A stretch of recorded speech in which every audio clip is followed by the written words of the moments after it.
So, hello everyone. So we're going to be doing Pallas Athena today in our astrology conversation.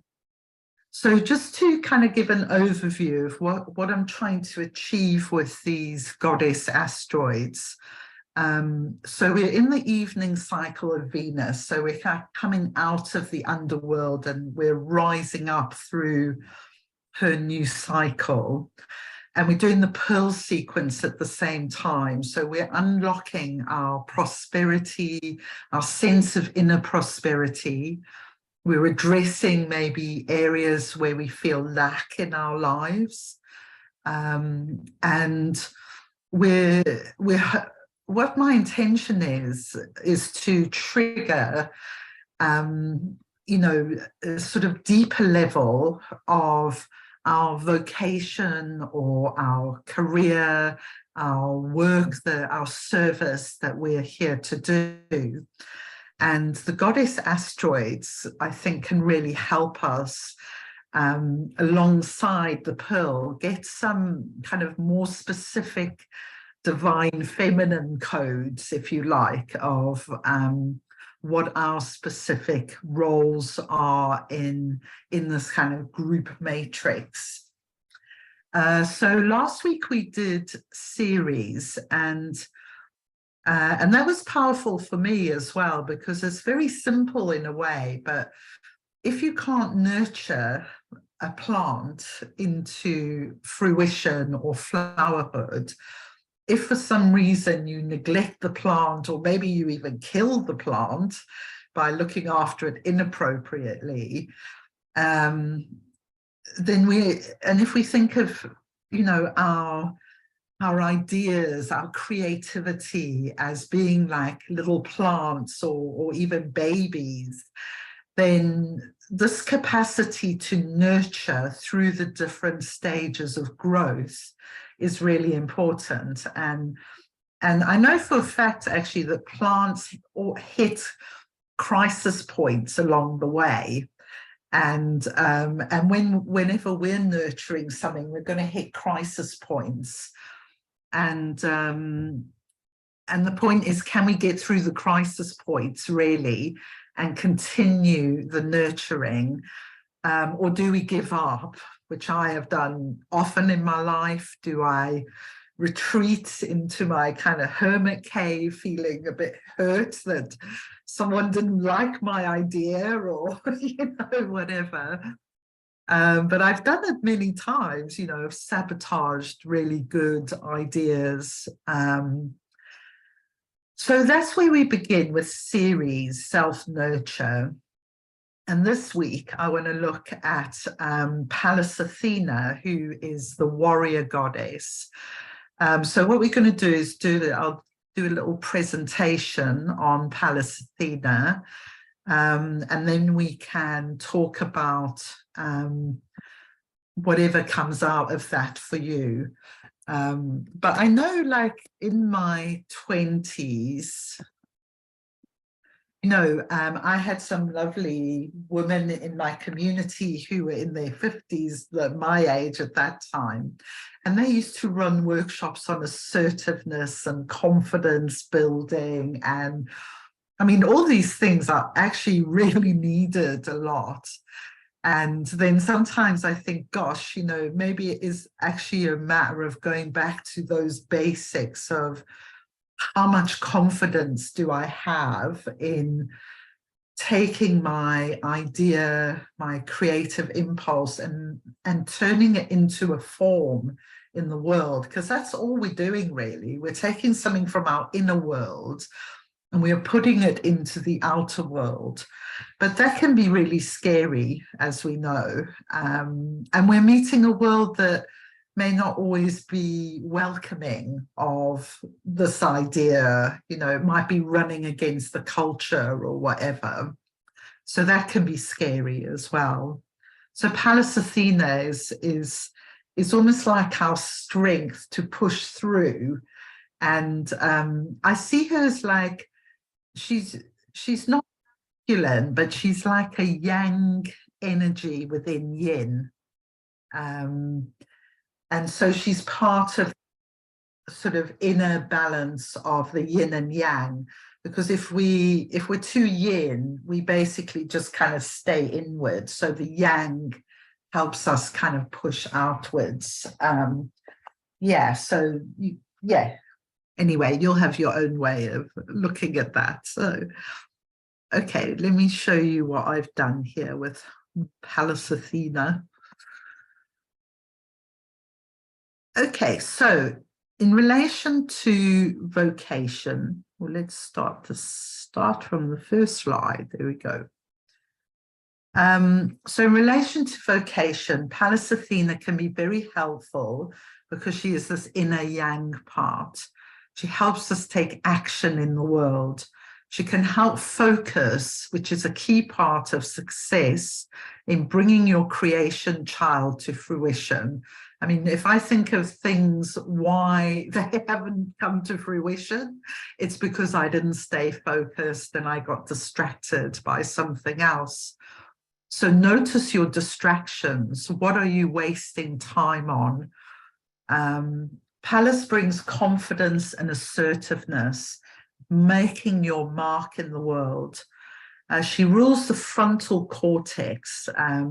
I associate the pine tree with her. I had a really full medicine walk once where Pallas came to me as the pine trees. So the frontal cortex is the most advanced part of the human brain. And it's the wisdom, it's the understanding of cause and effect. And for me, what Pallas at her highest does is she takes us into the causal mind. So it's almost like we get in this eagle or hawk view of what is going on, and we can be a little bit detached and unemotional about it and kind of perceive the bigger picture. So she's interesting. She's born from her father's head. And so she's also about, you know, when we at a certain age, the middle of our life, we birth from the womb. But as we get older, we actually have this capacity, well, I think we have it at any age anyway, to birth from the mind.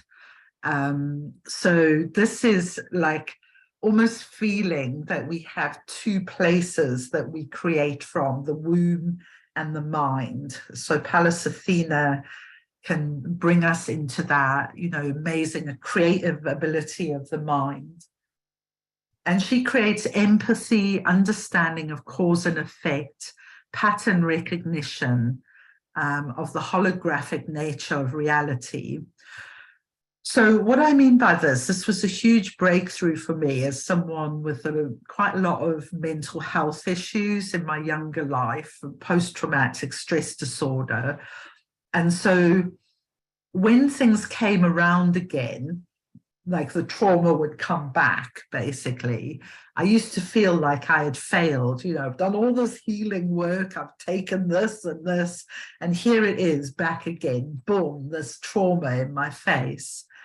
Whereas at some point I started to understand that as soon as the right conditions are in place, that the trauma will reappear, and it'll reappear at different levels, depending almost on probably what your subconscious has decided to kind of present in any moment. And so eventually over time, trauma does get healed, but it keeps coming round. And so when we meet it again and again, if we can be more like welcoming of the trauma back rather than like, I'm feeling shit again, you know, then we can really start to make a lot of inroads into healing ourselves, because otherwise we kind of feel like we've done all this and then we're back to square one again.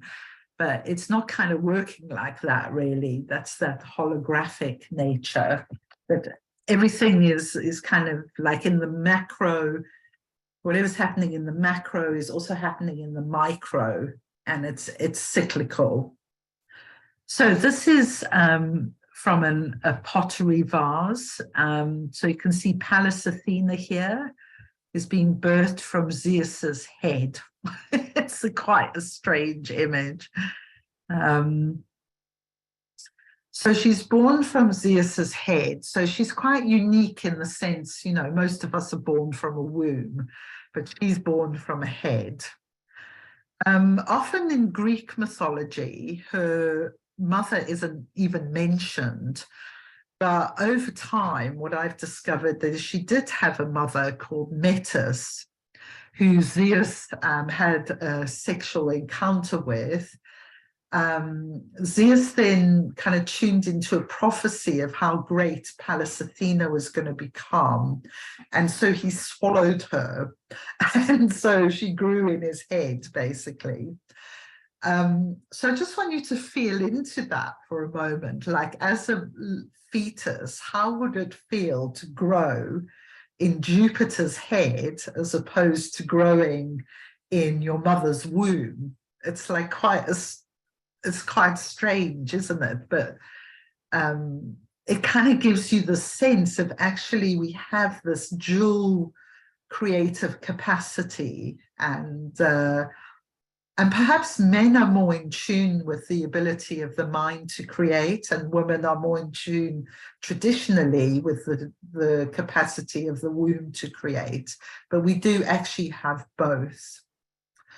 So Pallas Athena is born because Metis starts clanging around inside Zeus, and he can't stand it. He's getting a headache. So with the help of Hephaestus, who is like a sacred artist archetype, who is a blacksmith, Pallas Athena is born. So it felt important to kind of acknowledge Pallas Athena's mother, because usually she's kind of invisible in the whole picture. So she's the half sister of Hercules, and she helps him from time to time. And she's also known for helping Perseus kill the Medusa, and she helps Jason as well. So she's this sort of like a supporter of these heroic figures in history. And she holds a position of power in the patriarchy and has little regard for the feminine. So this is her corruption, really, is that she is the archetype who buys into the patriarchy. She takes the position of power offered by the patriarchy, but in the process sells out her sisters, basically. So the way we're kind of rewriting, or I felt it in my life, I have my North Node in Pisces. So she's quite an important body for me. And when I was a child, I definitely I wanted to be like my dad. I wanted to be with the boys. You know, I kind of really disrespected my mother and other women a lot. And then through my life, I've become more and more in the feminine and honoring the feminine. I've got that gene key 22, so honoring the feminine has been a massive part of my journey, really. And so she starts to use her power more for the good of everyone, rather than propping up the patriarchal powers. And so girls with strong Pallas in their charts will often favor their father as a child. If you haven't done it already, you can check out Taraka.io. I put the link in the thing, and find out where your Pallas is. So I also have it in the 55. So it feels like she's this real force for freedom.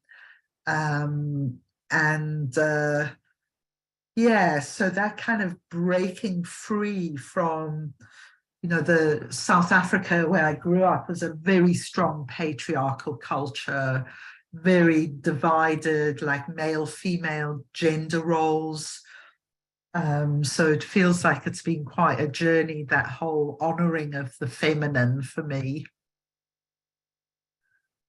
Okay, so we find Pallas Athena in archaeological records, actually firstly in ancient Libya. So she's actually an African goddess, along with Metis and Medusa.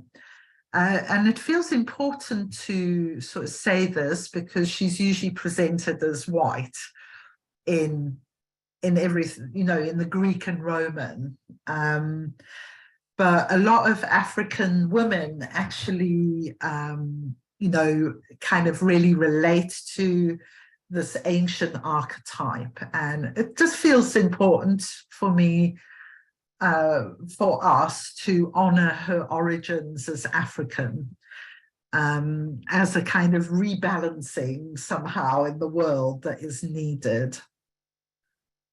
We find her as the goddess Minerva in the wisdom of the Etruscan culture in Italy, which has pretty much disappeared.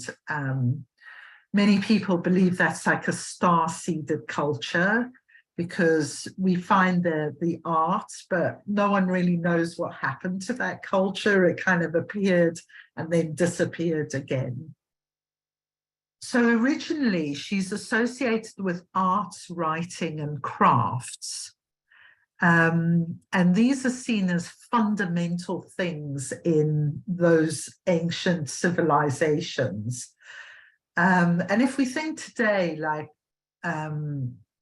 it's quite a profound thing in Britain that, you know, almost all arts funding has disappeared, for example.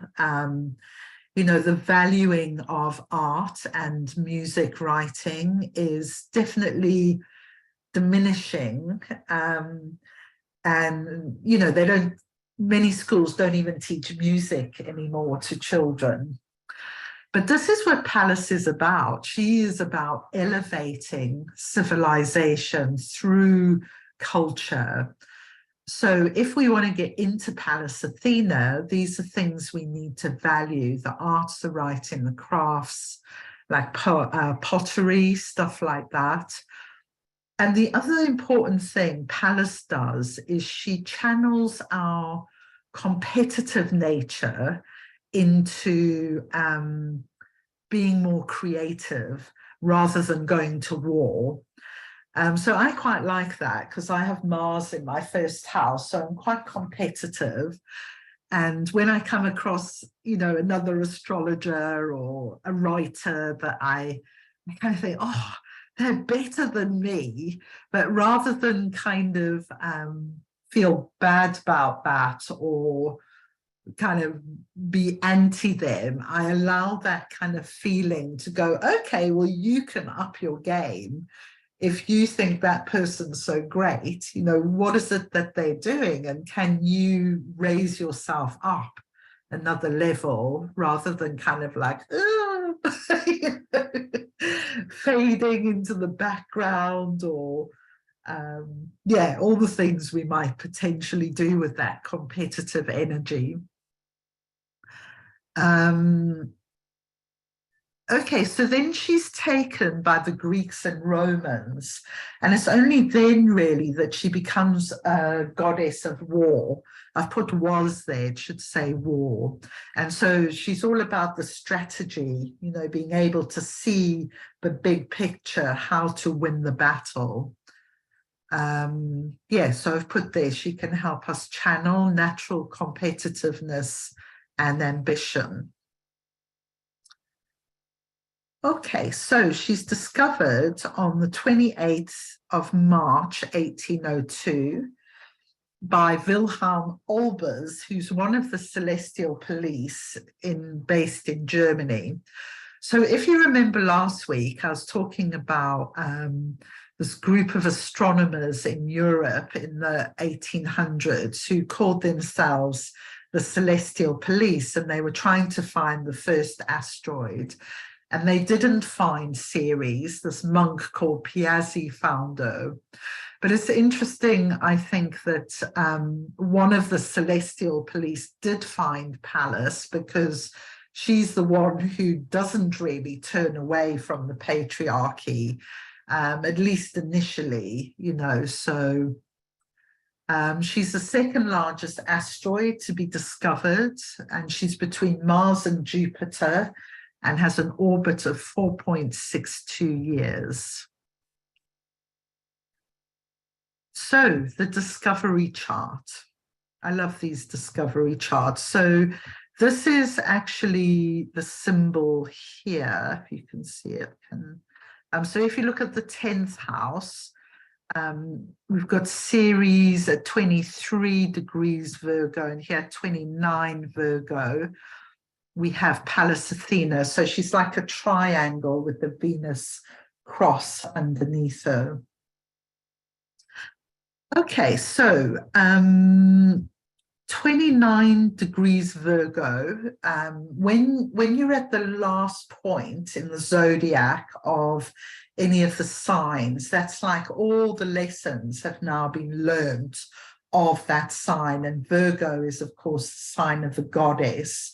So to be discovered at 29 degrees, 52 minutes as well, so you're about to be right at the end of that sign of the zodiac. It's like Pallas has integrated all this wisdom, and then she's born into the world. What we have is also there's been a Venus star point just before she's born as well. So I think it's just before she's born, yeah.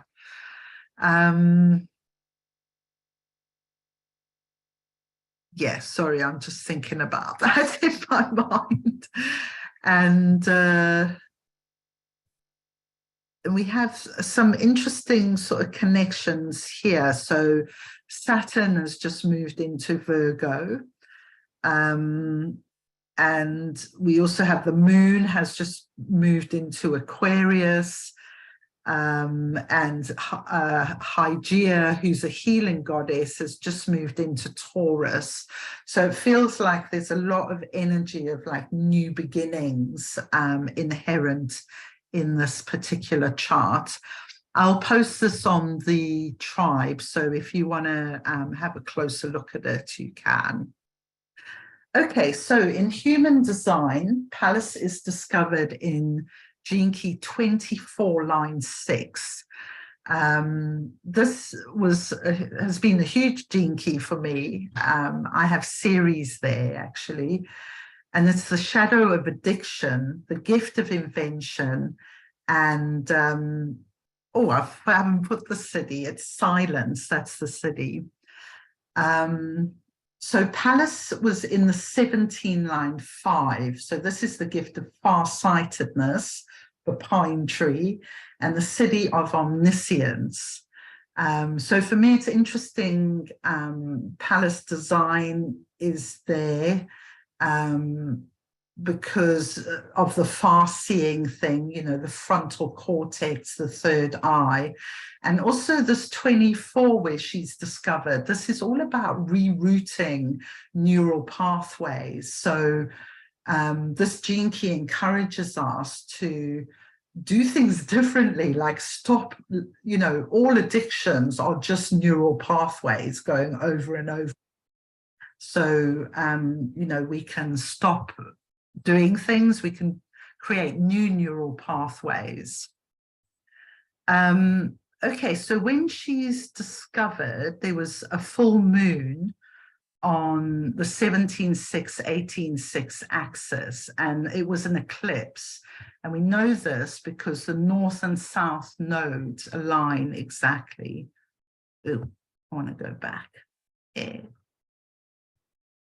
Right, hang on. Sorry about that. Off from the first side.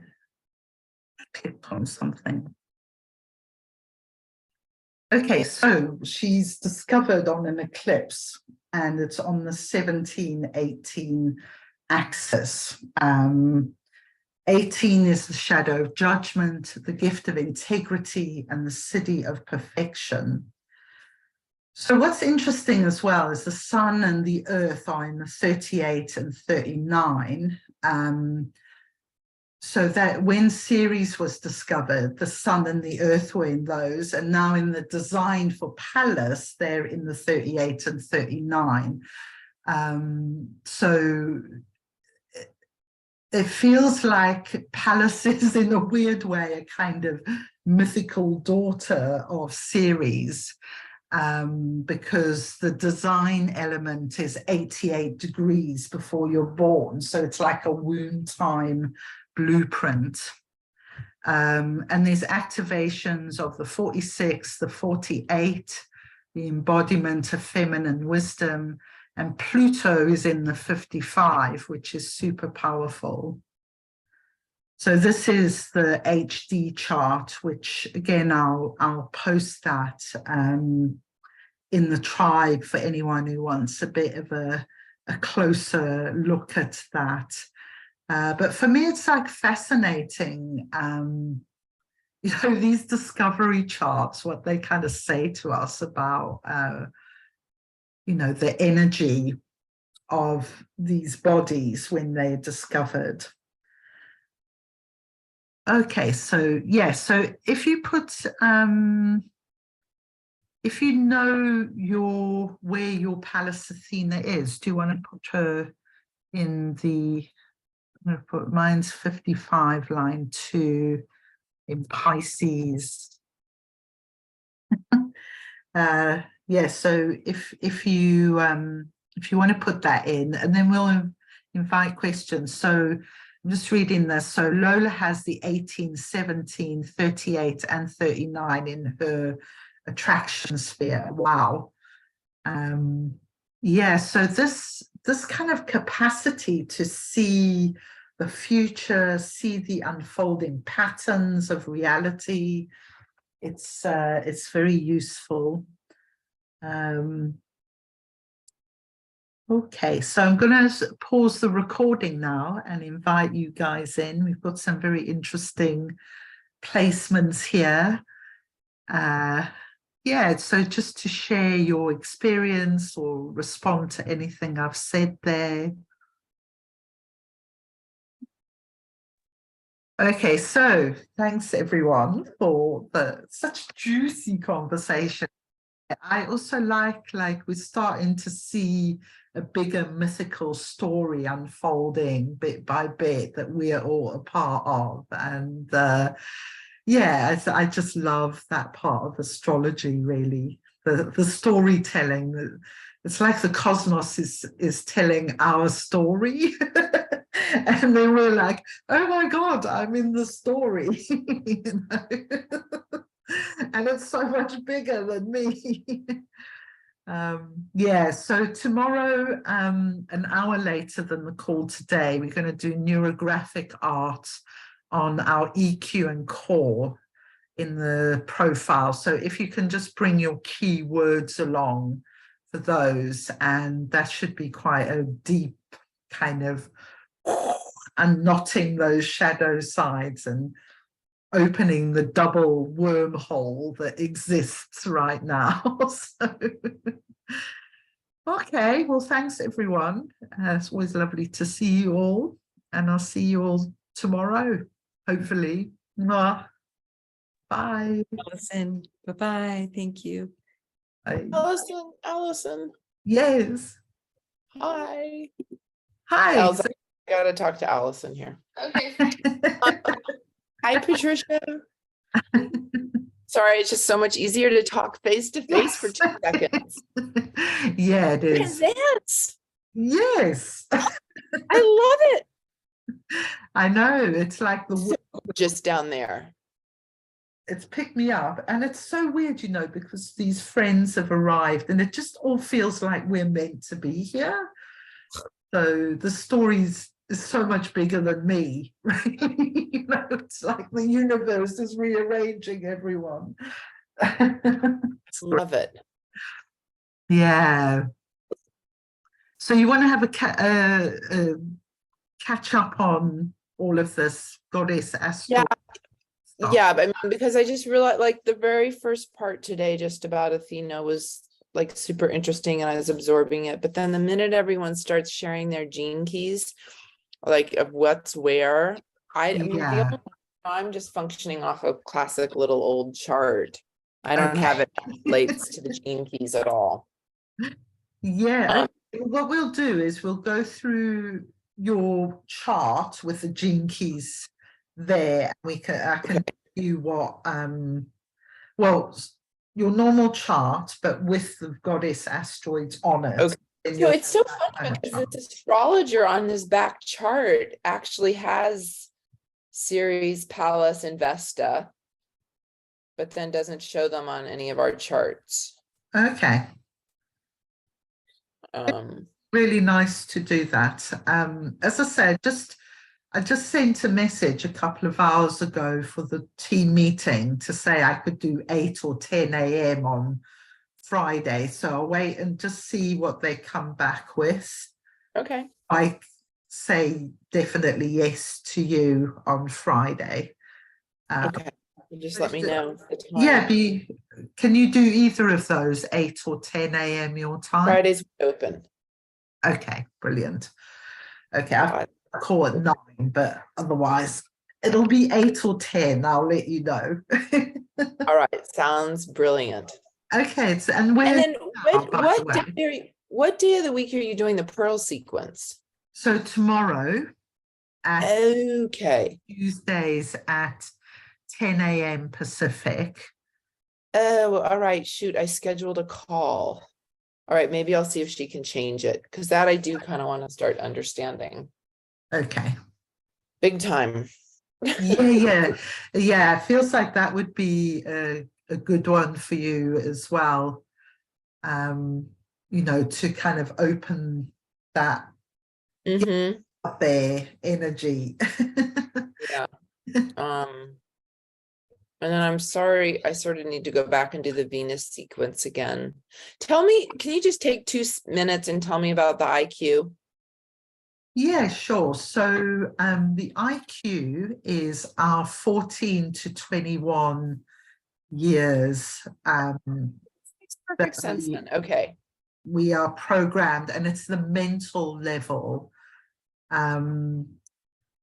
So do you know what your IQ is? Yeah, it's 13.2. Okay, so 13 is I love the 13. I think it's a deep listening key. And so if you always return to listening, you can't really go wrong with the 13, because it kind of seems to just open the door to the right frequency when you really listen. Okay. And well, it suggests, even though it's mental intelligence on that IQ, that it's, for you, the mental intelligence has that emotional level of empathy. And it's like the line 2 is about the need for connection with the other person. Oh my God, this is where I'm having such disconnect with my husband. Like when we start to be in conflict, it's when I'm not feeling connection. Yeah. And he always says, I think, and I say, I feel. And I want to know how he feels. It's so interesting because his IQ is a 9.4. And the 9, the shadow's inertia. And I think I trigger something where he tends to go into inertia. And also that 9 is very, it's in the cross of planning. So it's quite like wants it to be logical steps, and it's like the 13 is like empathy, so it's like not logical steps. It's kind oh my God. Ground. I know. I mean, he may not even know what he's feeling. That's the obvious thing. That is the biggest thing. I think I tend to have all these feelings. I want to get it out on the table, just like, here's what I'm Yeah. dealing with, here's everything. Or I also have like my little head's going whap, whap, whap, whap, and I just need to put it all out there. And I get it now. He needs like lots of time to process it all. And I would be really well served to listen and be patient. But it's interesting, like the two, like when, like I notice when you will often say, right, I'm losing this a bit, let's have a one-to-one. And that's perfect for you because you need the two, you know, you need the one-to-one to kind of reflect back to you. So, so that's a really useful process. Okay, good. So how the 2 and the 4 connect, okay, he's connected to a bigger network through the 4, Mhm. one-to-one, but he's in the heart plane, potentially, as long as he's in the high enough frequency. So the thing to maybe do is try and have the one-to-one and touch his heart. You know, Okay. not be, I don't know, I mean, that could go down some interesting roads, but I think if, you know, he's communicating on that level through the heart line, and he'll want to take practical steps to solve your problems. Mhm. Well, it's so funny because then his EQ is 53 and the shadow is immaturity. And I sometimes, and then I sometimes feel like It's like, that's what's coming at me. So his solutions are immature, which then Very often. feeling like you're not receiving what you want to receive, which is basically understanding. But try the listening thing, because Okay. I will. shifts things. I will. Where's he at? Right. Exactly. All right. Well, let me know about Friday. Yes, I will. And I'll change my yeah, I'll see if right now if I can't change my schedule tomorrow so I can be on at 10. Okay, and we all okay for March and everything? I know you're going away a bit. Yeah, we're all good. Okay, great. All good. All right. Thanks. Okay. Bye. Bye.